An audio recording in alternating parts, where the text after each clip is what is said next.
বন্ধুরা সবাই ভালো আছো? আমি ভীষণ ভালো আছি। কেন বলো তো, আজকে নতুন একটা বছর, পুরনো বছরের কোনো কষ্ট আমি মনে রাখতে চাই না। নতুন বছরে ভীষণ আনন্দ আর খুশি নিয়ে আমি এই বছরটাকে কাটাতে চাই। জানি সেটা কখনোই সম্ভব নয়।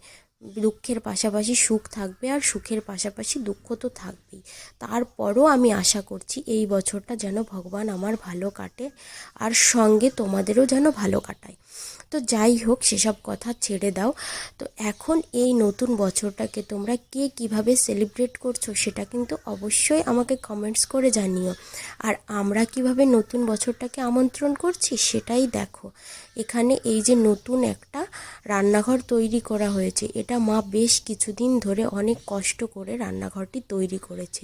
এটা শুধুমাত্র মাটি দিয়েই রান্নাঘরটি তৈরি করেছে। আর এখানে দেখো, সকাল সকাল সবাই কাজে লেগে পড়েছে। অনেক কিছু রান্না বান্না হবে, যে আজকে অনেক লোক আসবে আমাদের বাড়িতে। সবাই একত্রিত হয়ে ভীষণ আনন্দ করব আমরা সবাই একসঙ্গে।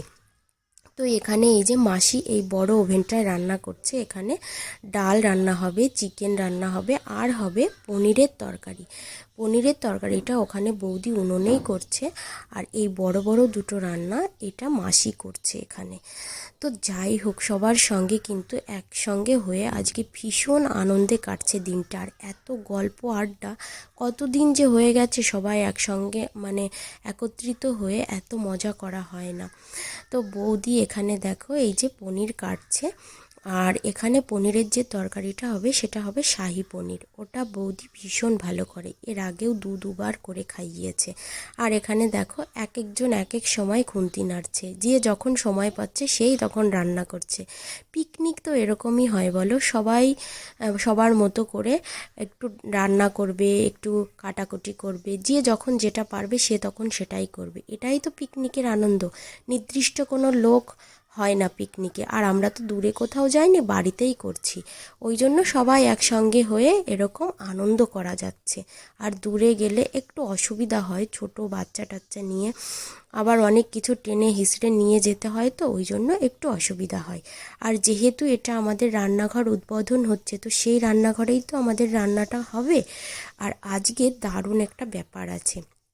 আজকে জানো তো, আমরা ভেবেছি কলা পাতায় সবাই মিলে একসঙ্গে ভাত খাবো। তো তার জন্যই বাবাকে এই দায়িত্বটা দেওয়া হয়েছে, কলা পাতা কেটে নিয়ে আসতে। তো বাবা আমাদের সাইডে যে কলা গাছ আছে ওর থেকেই কয়েকটা পাতা কেটে নিয়ে এসেছে। কারণ খুব বেশি পাতা কাটা যাবে না, গাছগুলো ভীষণ ছোট, এখনও একটাও কলা ধরেনি।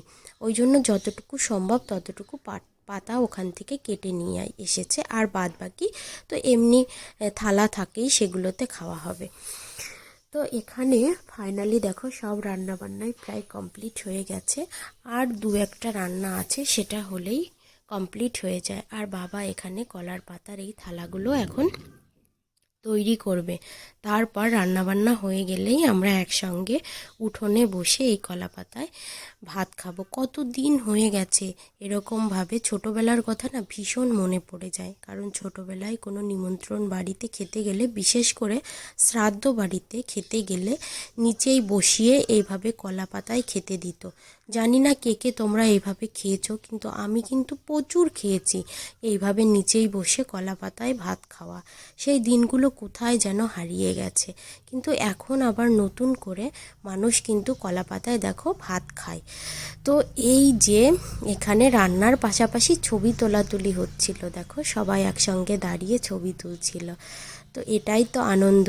দিনগুলো হয়তো চলে যাবে, কিন্তু এই স্মৃতিগুলো তো সব থেকে যাবে বলো। আর ছবি তোলার পরে সবার মনে যেটা হয়, এই আমাকে একটু দেখাতো কেমন হয়েছে আমার ছবিটা। আগে বিয়ে বাড়িতেও না এরকম ছবি তুললে মানে দেখার জন্য এতটা হতো যে কেমন হয়েছে, আমাকে কেমন লাগছে ছবিতে দেখতে। বা ভিডিও করলে সেই একই কথা মনের মধ্যে সবসময় হতো যে কেমন লাগছে দেখি তোর বিয়ের ভিডিওতে। তো যাই হোক, এখানে এই যে কাকিমা আর আমি কত গল্প করছিলাম, হাসাহাসি করছিলাম।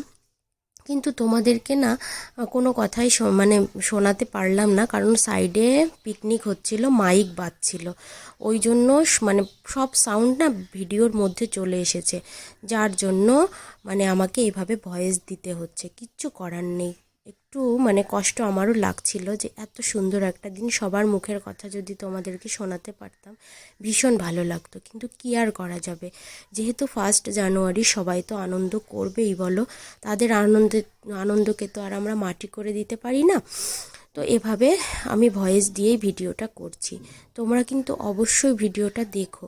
আর এখানে দেখো মাসি এই যে চিকেন কষা করছে, দারুণ রান্না করে মাসি, জানো মাসির হাতের একবার নতুন আমি একটা রান্না খেয়েছিলাম, মানে ওটা প্রথম, সেটা হচ্ছে কাঁচা কচু বাটা, সেটা যে এত সুন্দর লেগেছিল তোমাদেরকে কি আর বলবো। ওটা আমি নিজে নিজে অনেকবার তৈরি করে খেয়েছি, কিন্তু অতটা ভালো লাগেনি। এক একটা মানুষের না হাতের এক এক ধরনের গুণ থাকে, যেটা হয়তো সবার মধ্যে থাকে না।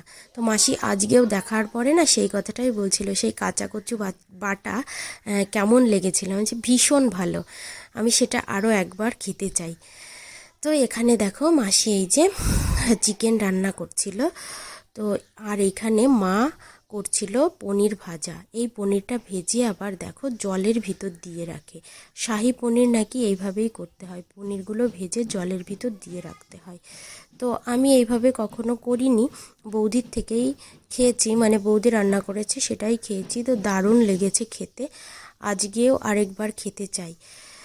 তো এখানে দেখো বৌদির চ্যানেলের ভিডিও করছিল দাদা, আর আমার ভিডিওগুলো কিন্তু বোন করে দিয়েছে, আমি কিন্তু বসেই ছিলাম সারাটা দিন, ওই আমার ভিডিওগুলো সব করে দিয়েছে। দেখো এখানে কি দারুণ লাগছে দেখতে, আর এখানে চিকেনটাও মানে সেই দেখতে হয়েছে আর সেই টেস্টি হয়েছে বোধহয় খেতে, না খেয়েই আমি বলে দিচ্ছি, না আমি একটু কষানো মাংস খেয়েছিলাম, দারুণ লেগেছিল তখন খেতে।